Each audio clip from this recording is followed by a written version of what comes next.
Hola, hola mi buen y querido público, soy yo de nuevo, Lele, de nuevo en otro video para este canal, y antes de empezar, Catrín págame me debes 3 bocadines, no te hagas güey, pero bueno, ahora sí, apaguen la luz, ponte tus audífonos, porque estos son los relatos oscuros del Catrín, con Lele y esto ya comienza.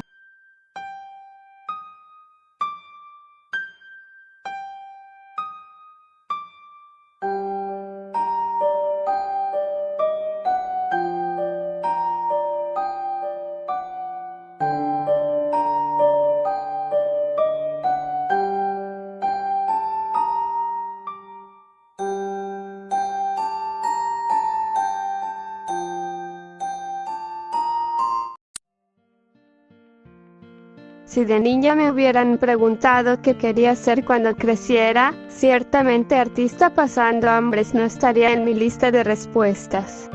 Probablemente hubiera respondido que astronauta, presidenta o dinosaurio. Después, al descubrir que los niños no se podían transformar en dinosaurios, y que las niñas de piel oscura en Nueva Zelanda no se convierten en astronautas ni en presidentas, probablemente hubiera dicho que enfermera o doctora. En la escuela, fui empeorando de forma progresiva en cualquier materia que no fuera inglés o arte, pero cuando llegué a la adolescencia, una tía me consiguió un empleo de medio tiempo como conserje en el hospital local. En esa época el salario no me parecía nada malo, y era muy buena en lo que hacía.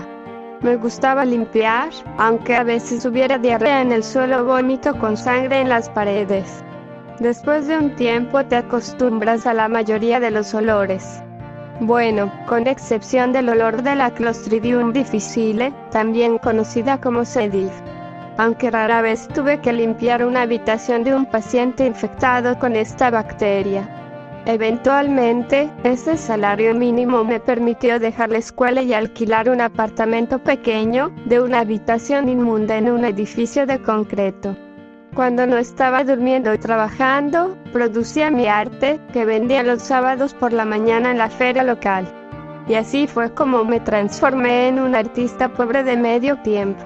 Hay ciertos tipos de alimentos básicos que las personas pobres deben tener en sus despensas. Los míos eran el arroz y las papas, ambos son económicos y pueden transformarse en diversos platillos. Haber sido criada por unos padres que también eran pobres en un ambiente que reforzaba los estereotipos de género me enseñó, desde muy pequeña, a cocinar cosas que rendían para varias comidas. El arroz es sensacional, me decía ella. Puedes comerlo dulce con el desayuno y puro en el almuerzo o la comida y repollo. Todo parecía contener repollo. Pero solía tener mis pequeños lujos en ese departamento minúsculo. Un tarro de mantequilla de maní, un frasco de miel manuka que un tío que vive en el norte me había enviado y otro frasco grande de azúcar mascabado para mis tazas de té. Quizá ahora entiendas por qué me molesté tanto cuando las hormigas empezaron a entrar aquí. Son seres minúsculos, las hormigas más pequeñas que haya visto en mi vida. Cuando despertaba por las mañanas, se encontraban alrededor de las pequeñas migajas de comida, dividiéndolas y llevándolas a su nido en una mini peregrinación de cuerpos marrón oscuro. Al principio no les tuve ningún resentimiento, yo sabía lo que era padecer hambre. Y contrario a otras personas, me parecía genial que estuvieran limpiando parte de mi tiradero, haciéndome un favor. Pero cuando hicieron un agujero en mi bolsa extra de azúcar mascabado, decidí que habían llegado demasiado lejos. Descubrí que el bórax y el azúcar son perfectos matando hormigas cuando se mezclan. En el trabajo teníamos muchos productos de limpieza con bórax, para destapar caños y disolver suciedad pesada. Así que hice una mezcla con la solución, tal y como lo vi en internet, y después la dejé en un plato sobre la mesa de la cocina. No pasó mucho tiempo para que mis pequeñas visitantes indeseables aparecieran. Una hora después, un par de hormigas marchaban por la mesa en dirección al plato. Tal y como decía mi investigación, se lo comieron, y también llevaron un poco al nido, donde otras le seguirían la corriente, hasta que el veneno se apoderara de su hogar. Todo marchaba a la perfección, todas estarían muertas en una semana, y no tendría más problemas con los insectos. Entonces, cuando una se alimentó del veneno y después se quedó parada al borde del plato, me pareció que había preparado la mezcla demasiado fuerte y que había muerto instantáneamente. Pero, siguiendo con la observación, noté que aún estaba viva, moviendo sus antenas y las patas, aguardando pacientemente la supervisión de su amiga. Aprovechando esa rara oportunidad de ver una hormiga reposando, tomé mi cuaderno de dibujo y empecé a esbozarla mientras me acomodaba en mi silla de plástico. Cuando ya estaba bostezando y deseando la cama, las dos hormigas aún estaban pacientemente sentadas al borde del plato. En la mañana, cuando me levanté para darme un baño y después de beber una taza de té, el plato seguía intacto en el mostrador, solo el cuerpo de la hormiga envenenada estaba allí, con sus patas dobladas contra su cuerpo en una posición fatal.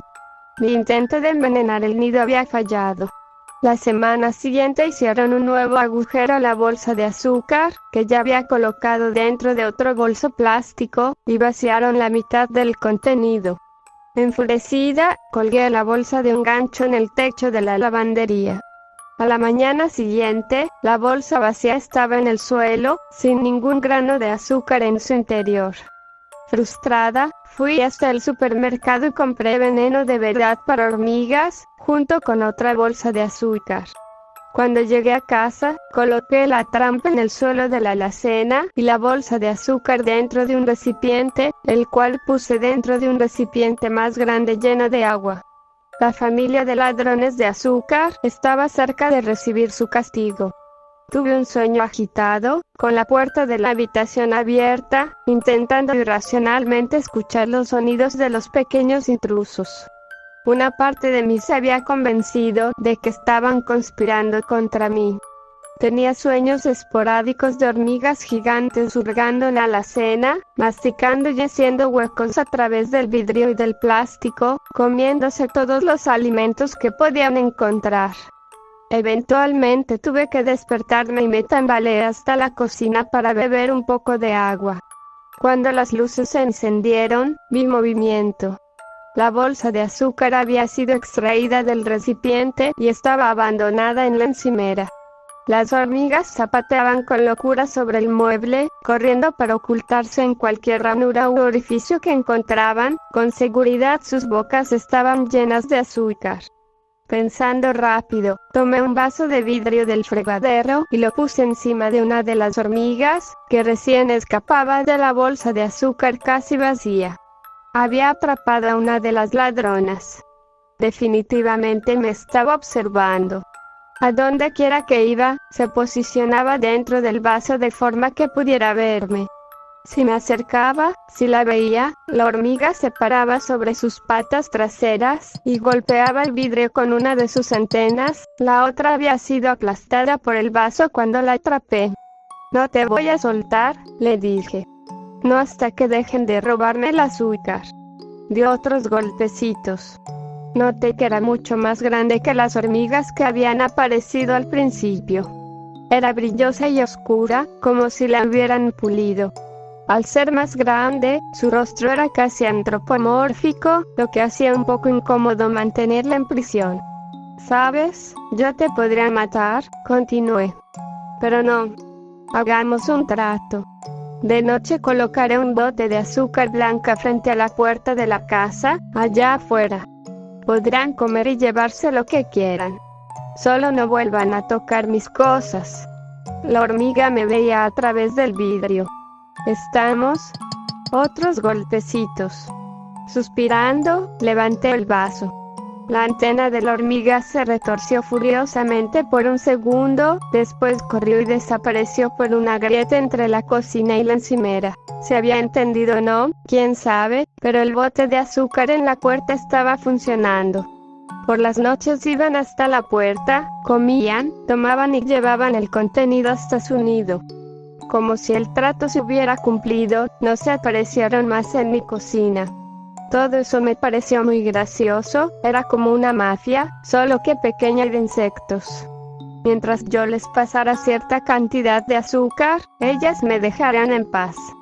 Pese a que estaba contenta con el trato, había alguien que no pensaba así. Mi vecino, Charles. Un anciano con raíces europeas. Charles no tenía tiempo para perderlo en personas como yo. Si mi radio estaba muy alto, golpeaba la puerta con su bastón hasta que bajaba el volumen.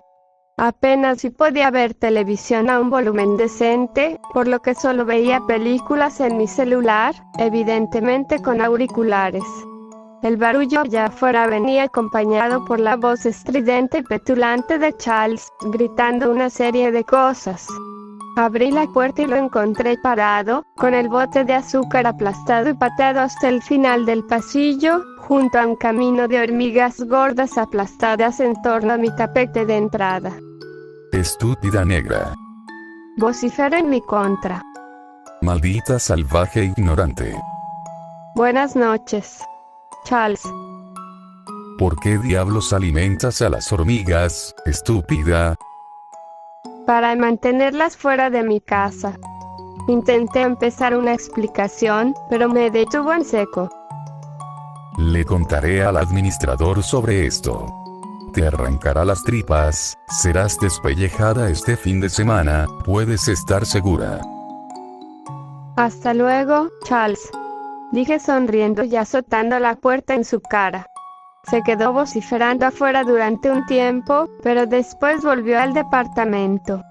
Por la mañana, todos los cuerpos de las hormigas habían desaparecido, y un bote nuevo para el azúcar estaba encima de mi tapete.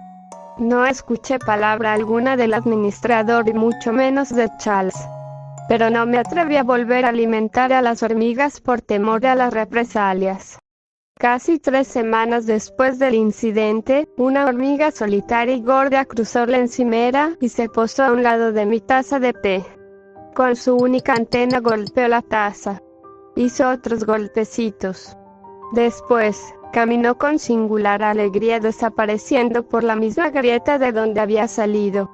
Aquella noche dejé el bote de azúcar por la parte de afuera, y en la mañana había una sorpresa esperándome. Dentro del bote de azúcar había un lindo colgante de color blanco cremoso. Ya había intentado hacer esculturas con hueso, pero, a pesar de mis dotes artísticas, nunca lo lograba. Quien haya hecho aquella pieza, era un artista sumamente talentoso. Era una doble espiral perfecta cubierta de complejos dibujos, muy parecidos a los que mis ancestros usaban. Y todas las mañanas después de ese día, un nuevo colgante de hueso aparecía, tan hermoso como el anterior. Estos colgantes se venden como pan caliente en la feria del sábado. Se venden también que podré alimentar a mis pequeñas amigas durante un buen tiempo. La policía nunca descubrió lo que sucedió con Charles. Dijeron que el equipo forense no encontró nada, ninguna señal de entrada forzada, ningún rastro de pelea. Fue como si el anciano simplemente hubiera desaparecido. La nueva inquilina se presentó aquí el sábado, una señora de ceño fruncido y rostro amargado. La primera noche no paró de golpear las paredes y gritar obsesionadas cuando encendí la televisión. Apenas si puedo esperar para llevarla a la feria.